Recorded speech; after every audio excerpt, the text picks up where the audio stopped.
नमस्कार, सारा education hub में आपका स्वागत है। तो चलिए आज की चर्चा शुरू करते हैं। आज हम कुछ अहम रिपोर्ट्स और अध्ययनों की गहराई में उतरेंगे। बिल्कुल, कई जरूरी पहलुएं हैं जिन पर आज बात होगी। हाँ, आज हम बात करेंगे भारत की औद्योगिक रफ्तार पर, रोजगार से जुड़ी जो पहेलियां हैं उन पर, और अनाज को सुरक्षित रखने की जो चुनौतियां हैं उनके क्या हल हो सकते हैं। साथ ही अमेज़न वर्षा वन में क्या चल रहा है उसे भी देखेंगे। बिल्कुल।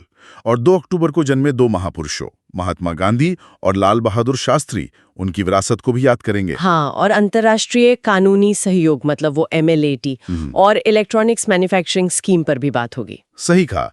मकसद सीधा है, इन सभी स्रोतों से वो जानकारी निकालना जो सबसे जरूरी है, ताकि हम मौजूदा हालात को बेहतर समझ सकें। तो चलिए शुरू करते हैं। जरूर। शुरुआत करते हैं भारत के औद्योगिक क्षेत्र से। हाल ही में एनुअल सर्वे ऑफ इंडस्ट्रीज मतलब ASI 2023-24 की रिपोर्ट आई है। इसमें क्या खास निकल कर आया है? हाँ, ये रिपोर्ट आई है और इसमें कुछ महत्वपूर्ण रुझान दिख रहे हैं।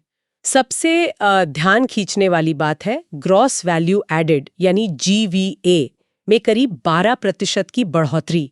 12%? GVA मतलब? GVA मतलब किसी उद्योग ने अपने कच्चे माल में कितनी वैल्यू जोड़ी। और दिलचस्प ये है कि ये बढ़ोतरी प्रोडक्शन में हुई करीब 6% और इनपुट कॉस्ट में हुई करीब 5% बढ़ोतरी से कहीं ज्यादा है। अच्छा, तो इसका मतलब है कि फैक्ट्रियां ज्यादा कुशलता से काम कर रही हैं, मतलब कम लागत में ज्यादा वैल्यू। हाँ, मोटे तौर पर यही मतलब है। ये दिखाता है कि इंडस्ट्रियल एफिशिएंसी वो बढ़ रही है। और कौन से उद्योग इसमें आगे रहे? इसमें सबसे ज्यादा योगदान रहा बेसिक मेटल्स का, फिर गाड़ियां बनाने वाले उद्योग, केमिकल्स, खाद्य उत्पाद और फार्मास्यूटिकल्स का। ये तो वही सेक्टर हैं जो एक्सपोर्ट भी करते हैं और जिनमें लोग भी काफी काम करते हैं। बिल्कुल। कुल औद्योगिक उत्पादन में इनका हिस्सा करीब आधा मतलब 48% है। और राज्यों की बात करें तो महाराष्ट्र, गुजरात, तमिलनाडु ये टॉप पर हैं। अच्छा। इनका कुल GVA में करीब 40% हिस्सा है। कर्नाटक और उत्तर प्रदेश भी पीछे नहीं है, अच्छा कर रहे हैं। और नौकरियों का क्या हाल है? मतलब ये GVA ग्रोथ नौकरियों में भी बदली है? हाँ, नौकरियों में भी बढ़ोतरी हुई है, करीब 6% सालाना। अगर पिछले 10 साल देखें 2014-15 से 2023-24 तक, तो इस सेक्टर में 57 लाख से ज्यादा नई नौकरियां जुड़ी हैं। 57 लाख? ये तो काफी बड़ा नंबर है। हाँ है। और इसमें तमिलनाडु, गुजरात, महाराष्ट्र सबसे आगे हैं। कर्मचारियों की औसत कमाई भी बढ़ी है, करीब 5.5%। ये आंकड़े तो सुनने में काफी अच्छे लगते हैं, लेकिन क्या सब कुछ इतना ही रोजी है? इस सेक्टर के सामने मौके क्या हैं और चुनौतियां क्या हैं? मौके तो कई हैं, जैसे इंडस्ट्रियल प्रोडक्शन का इंडेक्स IIP वो भी बढ़ रहा है। GDP में मैन्युफैक्चरिंग का हिस्सा भी 17% है। इसे बढ़ाने की काफी गुंजाइश है। हाँ। FDI भी आ रहा है, खासकर मैन्युफैक्चरिंग में। पिछले साल 18% बढ़ा है। बड़े उद्योगों में मॉडर्नाइजेशन हो रहा है, इलेक्ट्रॉनिक्स, फार्मा, ऑटो। सरकार की स्कीमें भी तो हैं, PLI वगैरह। बिल्कुल, PLI स्कीमें हैं, GST सुधार है, नए इंडस्ट्रियल पार्क बन रहे हैं, फिर स्किल डेवलपमेंट पर फोकस है, ग्रीन मैन्युफैक्चरिंग पर भी ध्यान दिया जा रहा है। ये सब मौके हैं। और चुनौतियां जिनका सामना करना पड़ रहा है? चुनौतियां भी कम नहीं है। सबसे बड़ी है इंफ्रास्ट्रक्चर की कमी। अच्छी सड़कें, पोर्ट्स, लगातार बिजली, पानी, लॉजिस्टिक्स कॉस्ट थोड़ी कम हुई है, पर अभी भी सुधार की बहुत जरूरत है। और छोटे उद्योगों का क्या? MSMEs? उनके लिए कर्ज मिलना मुश्किल है और महंगा भी। फिर ग्लोबल कंपटीशन है, चीन, वियतनाम जैसे देशों से।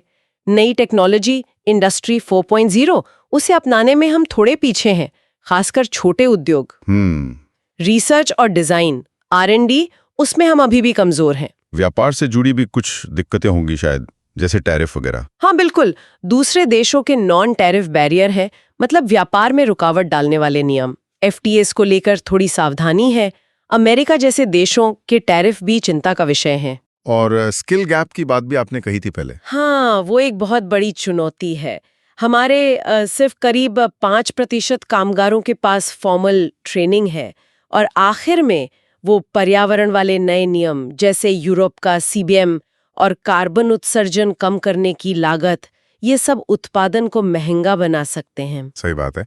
अच्छा, उद्योगों की बात चल रही है तो इलेक्ट्रॉनिक्स कंपोनेंट मैन्युफैक्चरिंग स्कीम यानी ECMS का जिक्र भी कर लेते हैं। सुना है ये काफी सफल रही है। हाँ, ECMS जो अप्रैल 2025 में शुरू हुई थी, वो वाकई कामयाब दिख रही है। इसे इंडिया सेमीकंडक्टर मिशन के साथ शुरू किया गया था। इसका मकसद क्या था? सिर्फ फोन बनाना या? नहीं, सिर्फ तैयार माल नहीं।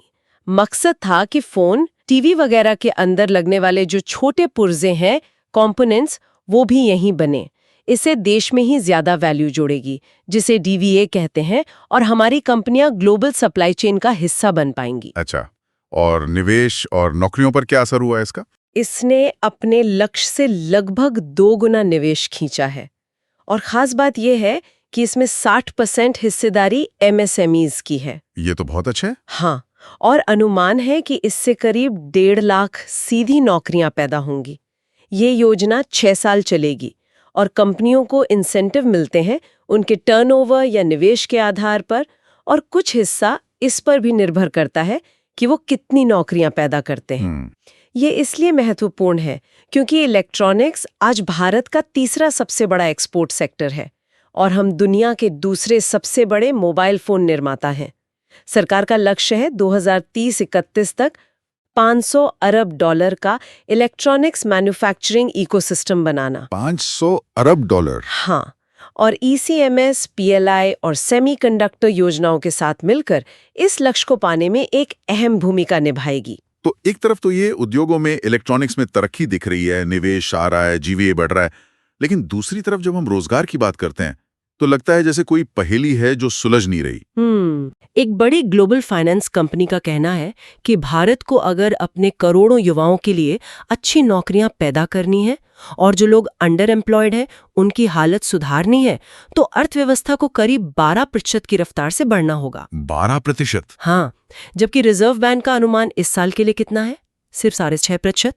तो ये दिखाता है कि ग्रोथ और जरूरत के हिसाब से नौकरियां पैदा करने के बीच एक बड़ा गैप है। आंकड़े क्या कहते हैं इस बारे में? आंकड़े भी यही कहानी दोहराते हैं। देखिए, पीएलएफएस सर्वे के मुताबिक ओवरऑल बेरोजगारी दर तो कम हुई है, 5.1%, लेकिन 15 से 29 साल के युवाओं में ये अब भी बहुत ज्यादा है, करीब 15%। 15%? हाँ, और आईएलओ की रिपोर्ट कहती है कि भारत में हर 3 बेरोजगार लोगों में से 1 युवा है, और शहरी इलाकों में युवा महिलाओं में बेरोजगारी पुरुषों से कहीं ज्यादा है, करीब 26% बनाम 15-16%। ये तो वाकई चिंता की बात है, खासकर युवाओं में इतनी बेरोजगारी। इसके पीछे मुख्य कारण क्या नजर आते हैं? देखिए, कोई एक कारण नहीं है, कई चीजें मिलकर ये स्थिति बना रही हैं। पहला तो है डेमोग्राफिक प्रेशर, हमारी बढ़ती युवा आबादी। हर साल लाखों युवा नौकरी की तलाश में आते हैं। दूसरा स्किल मिसमैच, जिसकी हमने पहले भी बात की। सिर्फ 5% लोगों के पास फॉर्मल ट्रेनिंग है। कॉलेजों की पढ़ाई और इंडस्ट्री की जरूरत में फर्क है। हाँ, ये तो सुना है। तीसरा, जिसे कहते हैं जॉबलेस ग्रोथ, मतलब इकोनॉमी बढ़ रही है पर उतनी नौकरियां नहीं बन रही, खासकर मैन्युफैक्चरिंग में। हमारा ग्लोबल एक्सपोर्ट शेयर अब भी सिर्फ 1.8% है। और चौथा, जेंडर इनइक्वालिटी। सामाजिक रुकावटों की वजह से महिलाएं वर्कफोर्स में पूरी तरह शामिल नहीं हो पाती। पांचवा, नई टेक्नोलॉजी का डर, एआई, ऑटोमेशन।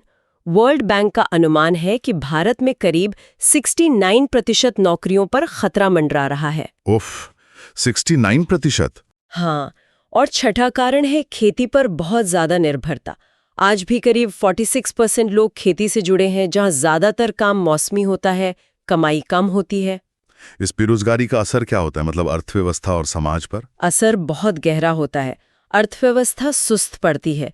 लोगों के पास पैसा कम होगा तो खर्च कम करेंगे, डिमांड घटेगी, गरीबी, असमानता बढ़ती है, समाज में अस्थिरता आ सकती है, युवाओं में निराशा बढ़ती है तो अशांति, अपराध का खतरा रहता है। मेंटल हेल्थ पर भी असर पड़ता होगा। बिल्कुल, मानसिक स्वास्थ्य बिगड़ता है, स्किल भी खत्म होने लगती है और सरकार पर भी बोझ बढ़ता है। वेलफेयर स्कीम्स पर खर्च ज्यादा, टैक्स कलेक्शन कम। सरकार ने कई पहले की हैं, जैसे PMKVY, MGNREGA, startup India, PLI। क्या ये काफी हैं या और कुछ करने की जरूरत है? देखिए, ये पहले अपनी जगह जरूरी है, पर कुछ बुनियादी सुधारों की जरूरत है।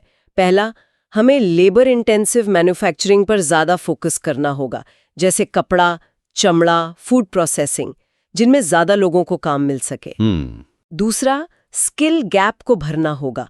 वोकेशनल ट्रेनिंग बेहतर करनी होगी, भविष्य की स्किल्स जैसे AI, IoT सिखाने होंगे, PMKVY जैसी योजनाओं का दायरा बढ़ाना होगा। और MSMEs के लिए? तीसरा, हाँ, MSMEs को मजबूत करना होगा। उन्हें आसानी से लोन मिले, नियम कानून आसान हो, स्टार्टअप्स को मदद मिले। चौथा, खेती पर निर्भरता कम करनी होगी। गांव में दूसरे काम धंधे बढ़ाने होंगे, एग्रो प्रोसेसिंग इंडस्ट्री को बढ़ावा देना होगा। सही है। और पांचवां, सरकार को इंफ्रास्ट्रक्चर में निवेश जारी रखना होगा और PLI जैसी योजनाओं को सही दिशा में चलाना होगा। और यहाँ दिलचस्प बात यह है कि ये सारे सुधार आपस में जुड़े हुए हैं, है ना? बिना स्किल के मैन्युफैक्चरिंग नहीं बढ़ सकती और बिना MSMEs के सहारे रोजगार पैदा करना मुश्किल है। सही कहा। चलिए अब एक दूसरे जरूरी मुद्दे पर आते हैं, अनाज का भंडारण। देश में अनाज की पैदावार तो रिकॉर्ड तोड़ रही है, लेकिन उसे संभाल कर रखना ये एक बड़ी चुनौती लगती है। बिल्कुल। इस साल 2024-25 में करीब 354 मिलियन टन अनाज पैदा होने का अनुमान है। ये एक रिकॉर्ड है। अब इतना अनाज पैदा हो रहा है तो उसे सही ढंग से स्टोर करना बहुत जरूरी है, वरना नुकसान होता है। बहुत ज्यादा। फसल कटाई के बाद होने वाला नुकसान, जिसे पोस्ट हार्वेस्ट लॉस कहते हैं, भारत में सालाना लगभग 22% उपज का होता है। 22%? ये तो बहुत ज्यादा है। हाँ, मतलब 2022-23 में करीब 74 मिलियन टन अनाज बर्बाद हो गया। पैसों में देखें तो ये हर साल करीब 7,000 करोड़ रुपए का नुकसान है। 7,000 करोड़? ओह, तो सुरक्षित भंडारण से ये नुकसान कम हो सकता है ना? हाँ, बिल्कुल। आधुनिक और सुरक्षित भंडारण से ये नुकसान काफी कम किया जा सकता है। इससे न सिर्फ अनाज खराब होने से बचता है, बल्कि कीमतें स्थिर रहती हैं और PDS मतलब राशन की दुकानों के लिए सप्लाई भी बनी रहती है। भारत में स्टोरेज सिस्टम कैसा है? कौन करता है ये काम? कई एजेंसियां हैं, मुख्य रूप से food corporation of India FCI और राज्यों की एजेंसियां हैं जिनकी कुल क्षमता 900 लाख मीट्रिक टन से ज्यादा है। फिर central warehousing corporation CWC, state warehousing corporation भी हैं। प्राइवेट सेक्टर भी है इसमें? हाँ, FCI प्राइवेट गोदाम भी किराए पर लेती है। लेकिन एक दिलचस्प बात यह है कि आज भी करीब 60-70% अनाज घरों में ही पारंपरिक तरीकों से स्टोर होता है। अच्छा। जैसे वो मिट्टी की कोठियां वगैरह, हाँ बिल्कुल, मुराए, मड कोठी, इस तरह के तरीके। तो सरकार इस स्टोरेज कैपेसिटी को बढ़ाने के लिए क्या कर रही है? कुछ योजनाएं हैं? हाँ, कई कदम उठाए हैं। एक एग्रीकल्चरल इंफ्रास्ट्रक्चर फंड है जिससे लोन मिलता है। एग्रीकल्चरल मार्केटिंग इंफ्रास्ट्रक्चर स्कीम है जिससे गोदाम बनाने या ठीक करने में मदद मिलती है। PM किसान संपदा योजना है। और वो बड़े बड़े स्टील के टैंक जैसे होते हैं, साइलो? हाँ, स्टील साइलो बनाए जा रहे हैं। ये आधुनिक तरीका है।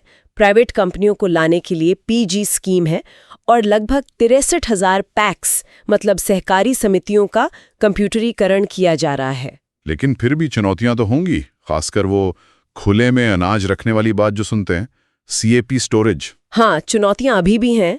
सबसे बड़ी तो यही कि पोस्ट हार्वेस्ट लॉस अब भी काफी ज्यादा है। करीब 6-7% तो सिर्फ खराब भंडारण से होता है। इसका हल है ज्यादा साइलो बनाना, वैज्ञानिक भंडारण बढ़ाना। और वो खुले वाला? दूसरी बड़ी चुनौती वही है CAP स्टोरेज मतलब कवर एंड प्लिंथ स्टोरेज, तिरपाल डालकर खुले में रखना। पंजाब जैसे राज्यों में गेहूं का बड़ा हिस्सा ऐसे ही रखा जाता है। ये मौसम की मार से सुरक्षित नहीं होता। इसका क्या उपाय है? उपाय है प्राइवेट सेक्टर को साथ लाना, PG स्कीम के जरिए, और पैक्स को छोटे गोदाम बनाने में मदद करना। तीसरी चुनौती है कीड़ों और चूहों से होने वाला नुकसान, सालाना करीब 1300 करोड़ रुपए का। 1300 करोड़? हाँ, इसे बेहतर प्रबंधन से कम किया जा सकता है। अगर हम इसे बड़ी तस्वीर में देखें तो बेहतर भंडारण सिर्फ अनाज बचाने का मामला नहीं है। ये किसानों की आमदनी बढ़ाने, उन्हें मजबूरी में कम दाम पर फसल बेचने से रोकने और देश की खाद्य सुरक्षा को मजबूत करने के लिए भी जरूरी है। बिल्कुल सही। चलिए अब जरा दुनिया और इतिहास पर नजर डालते हैं। अमेज़न के जंगलों पर एक हालिया स्टडी आई है जो कार्बन फर्टिलाइजेशन इफेक्ट की बात कर रही है। ये क्या चीज है? कार्बन फर्टिलाइजेशन इफेक्ट, हाँ, ये एक दिलचस्प साइंटिफिक प्रक्रिया है। होता ये है कि हवा में जब कार्बन डाइऑक्साइड यानी CO2 बढ़ती है तो पेड़ पौधे उसे ज्यादा इस्तेमाल करते हैं। उनकी ग्रोथ तेज होती है, फोटोसिंथेसिस बढ़ जाता है। अच्छा। हाँ, नेचर मैगजीन की स्टडी बताती है कि अमेज़न के जंगल में पेड़ पहले से ज्यादा बड़े हो रहे हैं। इससे वो ज्यादा कार्बन सोख रहे हैं। ये एक तरह से क्लाइमेट चेंज के असर को कम करने में मदद कर सकता है। तो ये तो अच्छी खबर हुई। हाँ, एक हद तक तो है, लेकिन इसकी भी सीमाएं हैं। पेड़ों को बढ़ने के लिए सिर्फ CO2 ही नहीं चाहिए, पानी भी चाहिए, मिट्टी में पोषक तत्व चाहिए, सही तापमान चाहिए। अगर इनमें से किसी चीज की कमी हो तो CO2 बढ़ने का उतना फायदा नहीं मिलेगा। और अमेज़न खुद भी तो दबाव में है, कटाई वगैरह से। बिल्कुल, अमेज़न खुद क्लाइमेट चेंज और कटाई के भारी दबाव में है। अमेज़न, जैसा हम जानते हैं, दक्षिण अमेरिका में फैला दुनिया का सबसे बड़ा वर्षावन है, भारत से करीब 2 गुना बड़ा। धरती के फेफड़े भी कहते हैं इसे। हाँ, क्योंकि ये दुनिया की करीब 20% ऑक्सीजन बनाता है और कार्बन सोखने का बहुत बड़ा स्रोत है। दुनिया की 10% ज्ञात प्रजातियां यहीं रहती हैं। और हाल ही में हमने 2 अक्टूबर को 2 महान भारतीय नेताओं महात्मा गांधी और लाल बहादुर शास्त्री को उनकी जयंती पर याद किया। उनकी बातें आज भी कितनी मायने रखती हैं। बिल्कुल। महात्मा गांधी, जिनका जन्म 2 अक्टूबर 1869 को हुआ, उन्होंने सत्य और अहिंसा का जो रास्ता दिखाया वो आज भी उतना ही प्रासंगिक है। दक्षिण अफ्रीका से लेकर भारत के स्वतंत्रता संग्राम तक चंपारण, खेड़ा, असहयोग आंदोलन, दांडी मार्च, भारत छोड़ो आंदोलन, उनका पूरा जीवन अन्याय के खिलाफ एक लड़ाई थी। उनके विचार स्वदेशी, खादी, ग्राम स्वराज। हाँ, स्वदेशी, खादी, हरिजन उत्थान, ग्राम स्वराज, पर उनके विचार आज भी हमें रास्ता दिखाते हैं। स्वच्छ भारत मिशन हो या आत्मनिर्भर भारत की बात, कहीं ना कहीं गांधी जी के विचार झलकते हैं। और लाल बहादुर शास्त्री? और श्री लाल बहादुर शास्त्री, जिनका जन्म 2 अक्टूबर 1904 को हुआ, वो सादगी और दृढ़ता की मिसाल थे। गांधी जी से प्रेरित होकर आज़ादी की लड़ाई में कूदे।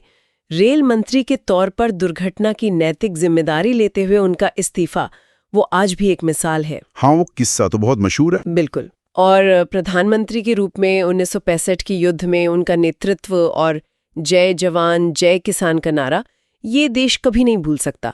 ये नारा सुरक्षा और खाद्य सुरक्षा दोनों के महत्व को एक साथ बताता है। सही कहा। अच्छा, अंत में एक अंतर्राष्ट्रीय कानूनी सहयोग की बात कर लेते हैं। हाल में भारत ने सिंगापुर के साथ एक म्यूचुअल लीगल असिस्टेंस ट्रीटी यानी MLAT का इस्तेमाल किया। ये MLAT क्या होता है? MLAT मतलब पारस्परिक कानूनी सहायता संधि। ये 2 या 2 से ज्यादा देशों के बीच एक समझौता होता है। इसके तहत वे आपराधिक मामलों की जांच और मुकदमे में एक दूसरे की मदद करते हैं। जैसे? किन मामलों में? जैसे आतंकवाद, ड्रग्स तस्करी, मनी लॉन्ड्रिंग, साइबर क्राइम, इस तरह के गंभीर अपराधों में। देश सबूत साझा करते हैं, गवाहों से पूछताछ में मदद करते हैं, ताकि अपराधियों को सजा मिल सके, न्याय हो सके। और ये सिंगापुर वाला मामला? हाँ, हाल ही में गायक जुबिन गर्ग की सिंगापुर में हुई मृत्यु की जांच में भारत ने इसी संधि के तहत सिंगापुर से मदद मांगी है। करेक्ट। भारत ने दुनिया के 40 से ज्यादा देशों के साथ ऐसी संधियां की हुई हैं।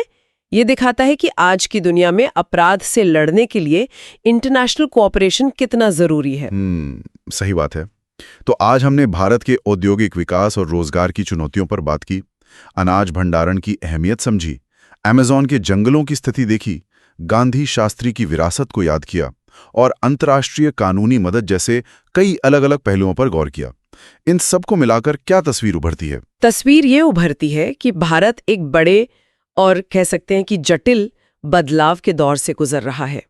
एक तरफ तेज आर्थिक विकास की आकांक्षा है, दुनिया में अपनी जगह बनाने की कोशिश है। हाँ। दूसरी तरफ इस विकास को समावेशी बनाने की चुनौती है, मतलब इसका फायदा सब तक पहुंचे। लाखों लोगों के लिए अच्छे रोजगार पैदा करने की जरूरत है, सबको भोजन और सुरक्षा देना है, और अपनी जड़ों को भी याद रखना है। बिल्कुल, हमें अपनी जड़ों को भी याद रखना है और दुनिया के साथ कदम मिला के भी चलना है, पर्यावरण का भी ध्यान रखना है। ये सब एक साथ करना है। और ये एक महत्वपूर्ण सवाल खड़ा करता है कि इन सभी जरूरतों, आर्थिक तरक्की, सामाजिक न्याय, पर्यावरण सुरक्षा, अपनी विरासत और वैश्विक जिम्मेदारियों, इनके बीच सही संतुलन कैसे बनाया जाए, ये सबसे बड़ा सवाल है शायद। बिल्कुल, और यही सवाल हम अपने श्रोताओं के लिए छोड़ जाते हैं सोचने के लिए। इन सभी अलग अलग धागों, आर्थिक महत्वाकांक्षाएं, सामाजिक जरूरतें, पर्यावरणीय हकीकतें, इनको देखते हुए भविष्य में भारत के लिए विकास का असली मतलब क्या होना चाहिए? बहुत जरूरी सवाल है। इसी विचार के साथ आज की ये चर्चा यहीं समाप्त करते हैं। अगर आज की चर्चा आपको पसंद आई हो तो वीडियो को लाइक, शेयर और चैनल को सब्सक्राइब करना ना भूलें। शुक्रिया।